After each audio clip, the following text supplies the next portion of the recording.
दुर्गा सप्तशती का अष्टम अध्याय। मैं अनीमा आदि सिद्धिमयी किरणों से आवृत भवानी का ध्यान करता हूँ। उनके शरीर का रंग लाल है, नेत्रों में करुणा लहरा रही है तथा हाथों में पास अंकुश बाण और धनुष शोभा पाते हैं। ऋषि कहते हैं, चंड और मुंड नामक दैत्यों के मारे जाने तथा बहुत सी सेना का संहार हो जाने पर दैत्यों के राजा प्रतापी शुंभ के मन में बड़ा क्रोध हुआ और उसने दैत्यों की संपूर्ण सेना को युद्ध के लिए कूच करने की आज्ञा दी। वह बोला, आज उदायुध नाम के 86 दैत्य सेनापति अपनी सेनाओं के साथ युद्ध के लिए प्रस्थान करें। कंबू नाम वाले दैत्यों के 84 सेना नायक अपनी वाहिनी से घिरे हुए यात्रा करें। 50 कोटि वीर्य कुल के और 100 धर्म कुल के असुर सेनापति मेरी आज्ञा से सेना सहित कूच करे। कालक, दोहर्द, मौर्य और काल के असुर भी युद्ध के लिए तैयार हो। मेरी आज्ञा से तुरंत प्रस्थान करे। भयानक शासन करने वाला असुर राज शुंभ इस प्रकार आज्ञा दे सहस्त्रों बड़ी बड़ी सेनाओं के साथ युद्ध के लिए प्रस्थित हुआ। उसकी अत्यंत भयंकर सेना आती देख चंडिका ने अपनी धनुष की टंकार से पृथ्वी और आकाश के बीच का भाग गुंजा दिया। राजन, तदंतर देवी के सिंह ने भी बड़े जोर जोर से दहाड़ना आरंभ किया। फिर अंबिका ने घंटे के शब्द से उस ध्वनि को और भी बढ़ा दिया।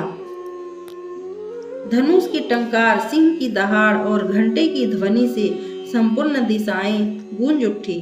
उस भयंकर शब्द से काली ने अपने विकराल मुख को और भी बढ़ा लिया तथा इस प्रकार वे विजयिनी हुई।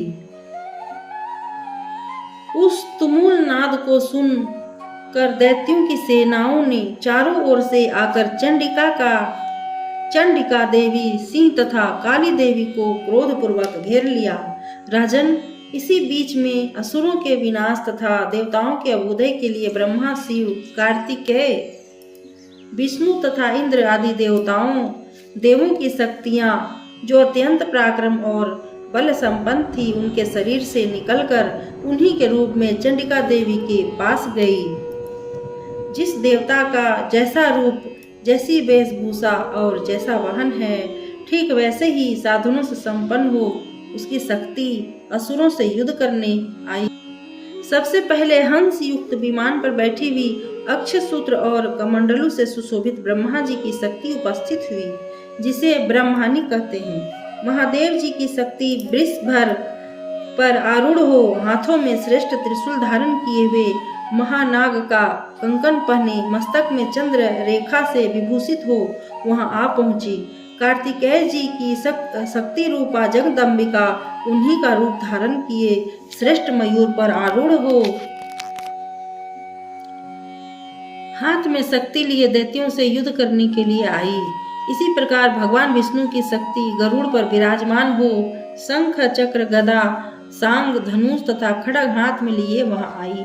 अनुपम यज्ञ वाराह का रूप धारण करने वाले श्री हरि की जो शक्ति है, वह भी वाराह शरीर धारण करके वहां उपस्थित हुई। नारसिंही शक्ति भी नरसिंह के समान शरीर धारण करके वहां आई। उसकी गर्दन के बालों के झटके से आकाश के तारे बिखरे पड़ते थे। इसी प्रकार इंद्र की शक्ति वज्र हाथ में लिए गजराज ऐरावत पर बैठ कर आई। उसकी गर्दन, उसके भी सहस्त्र नेत्र थे। इंद्र का जैसा रूप है वैसा ही उसका भी था। तदंतर उन देवों शक्तियों से घिरे हुए महादेव जी ने चंडिका से कहा, मेरी प्रसन्नता के लिए तुम शीघ्र ही इन असुरों का संहार करो। तब देवी के शरीर से अत्यंत भयानक और परम उग्र चंडिका शक्ति प्रकट हुई, जो सैकड़ों गीदड़ियों की भांति आवाज करने वाली थी। उस अपराजिता देवी ने धूमिल जटा वाली महादेव जी से कहा, भगवान, आप शुंभ निशुंभ के पास दूत बनकर जाइए और उन अत्यंत गर्वीले दानव शुंभ एवं निशुंभ दोनों से कहिए, साथ ही उनके अतिरिक्त भी जो दानव युद्ध के लिए वहां उपस्थित हो, उनको भी यह संदेश दीजिए, दैत्यों, यदि तुम जीवित रहना चाहते हो तो पाताल को लौट जाओ। इंद्र को त्रिलोक की का राज्य मिल जाए और देवता यज्ञ भाग का उपभोग करे। यदि बल के घमंड में आकर तुम युद्ध की अभिलाषा रखते हो तो आओ, मेरी सिवाएं योगनियां तुम्हारे कच्चे मांस से तृप्त हों। चूंकि उस देवी ने भगवान शिव को दूत के कार्य में नियुक्त किया था, इसलिए वह शिवदूती के नाम से संसार में विख्यात हुई। वे महादैत्य भी भगवान शिव के मुंह से देवी के वचन सुनकर क्रोध में भर गए और वहां कात्यायनी विराजमान थी उस ओर बढ़े।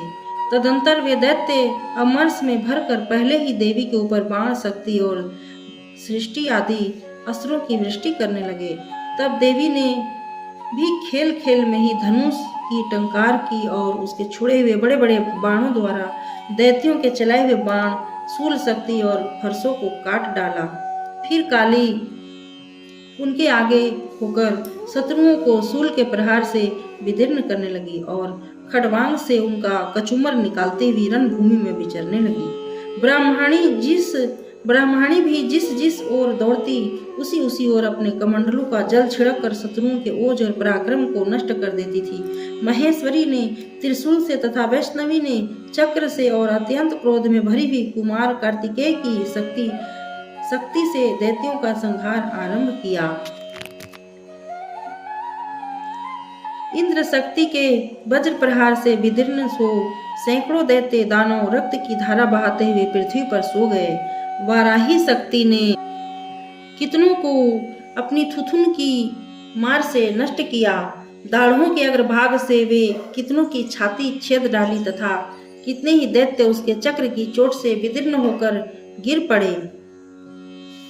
नारसिंही भी दूसरे महादैत्यों को अपने नखों से विदीर्ण करके खाती और सिंहनाद से दिशाओं एवं आकाश को गुंजाती हुई युद्ध क्षेत्रों में विचरने लगी। कितने ही असुर शिवदूती के प्रचंड अट्टहास से अत्यंत भयभीत हो पृथ्वी पर गिर पड़े और गिरने पर उन्हें शिवदूती ने उस समय अपना ग्रास बना लिया।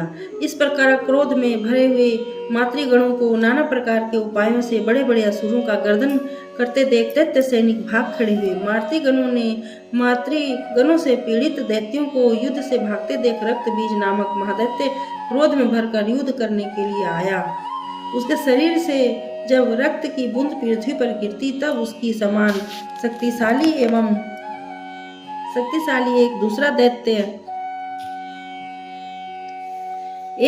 दूसरा महादैत्य पृथ्वी पर पैदा हो जाता। महासुर रक्तबीज हाथ में गदा लेकर इंद्र शक्ति के साथ युद्ध करने लगा। तब इंद्री ने अपने वज्र से रक्तबीज को मारा। वज्र से घायल होने पर उसके शरीर से बहुत सा रक्त चूने लगा और उससे उसी के समान रूप तथा पराक्रम वाले योद्धा उत्पन्न होने लगे। उसके शरीर से रक्त की जितनी बूंदें गिरी उतने ही पुरुष उत्पन्न हो गए। वे सब रक्त बीज के समान ही वीर्यवान, बलवान तथा पराक्रमी थे। वे रक्त से उत्पन्न होने वाले पुरुष भी अत्यंत भयंकर अस्त्र शस्त्रों का प्रहार करते हुए वहां मातृगणों के साथ घोर युद्ध करने लगे। पुनः वज्र के प्रहार से जब उसका मस्तक घायल हुआ तब रक्त बहने लगा और उसके हजारों पुरुष उत्पन्न हो गए। वैष्णवी ने युद्ध में रक्त बीज पर चक्र का प्रहार किया तथा इंद्री ने उस दैत्य सेनापति को गदा से चोट पहुंचा। वैष्णवी के चक्र से घायल होने पर उसके शरीर से जो रक्त बहा और उससे जो उसी के बराबर आकार वाले सहस्त्रों महादैत्य प्रकट हुए, उनके द्वारा संपूर्ण जगत व्याप्त हो गया। कौमारी ने शक्ति से, वाराही ने खड्ग से और माहेश्वरी ने त्रिशूल से महादैत्य रक्त बीज को घायल किया। क्रोध में भरे हुए उस महादैत्य रक्त बीज भी गदा से सभी मातृशक्तियों पर पृथक पृथक प्रहार किया। शक्ति और शूल आदि से अनेक बार घायल होने पर जो उसके शरीर से रक्त की धारा पृथ्वी पर गिरी, उससे भी निश्चय ही सैकड़ों असुर उत्पन्न हुए। इस प्रकार उस महादैत्य के रक्त से प्रकट हुए असुरों द्वारा संपूर्ण जग जगत व्याप्त हो गया। उससे उन देवताओं को बड़ा भय हुआ। देवताओं को उदास देख चंडिका ने काली से शीघ्रता पूर्वक कहा, चामुंडे तुम अपना मुख और भी फैलाओ तथा मेरे शस्त्रपात से गिरने वाले रक्त बिंदुओं और उनसे उत्पन्न होने वाले महादैत्यों को तुम अपने इस उतावले मुख से खा जाओ। इस प्रकार रक्त से उत्पन्न होने वाले महादैत्यों का भक्षण करती हुई तुम रण में विचरती रहो। ऐसा करने से उस दैत्य का सारा रक्त छीन हो जाने पर वह स्वयं भी नष्ट हो जाएगा। उन भयंकर दैत्यों को जब तुम खा जाओगी तब दूसरे नए दैत्य उत्पन्न नहीं हो सकेंगे। काली से यूं कहकर चंडिका देवी ने शूल से रक्त बीज को मारा और काली ने अपने मुख में उसका रक्त ले लिया। तब उसने वहां चंडिका पर गदा से प्रहार किया, किंतु उस गदापात ने देवी को तनिक भी वेदना नहीं पहुंचाई। रक्त बीज के घायल शरीर से बहुत सा रक्त गिरा, किंतु ज्यों ही वह गिरा त्यों ही चामुंडा ने उसे अपने मुख में ले लिया। रक्त गिरने से काली के मुख में जो महादैत्य उत्पन्न हुए भी वह चट कर गई और उसने रक्त बीज का रक्त भी पी लिया।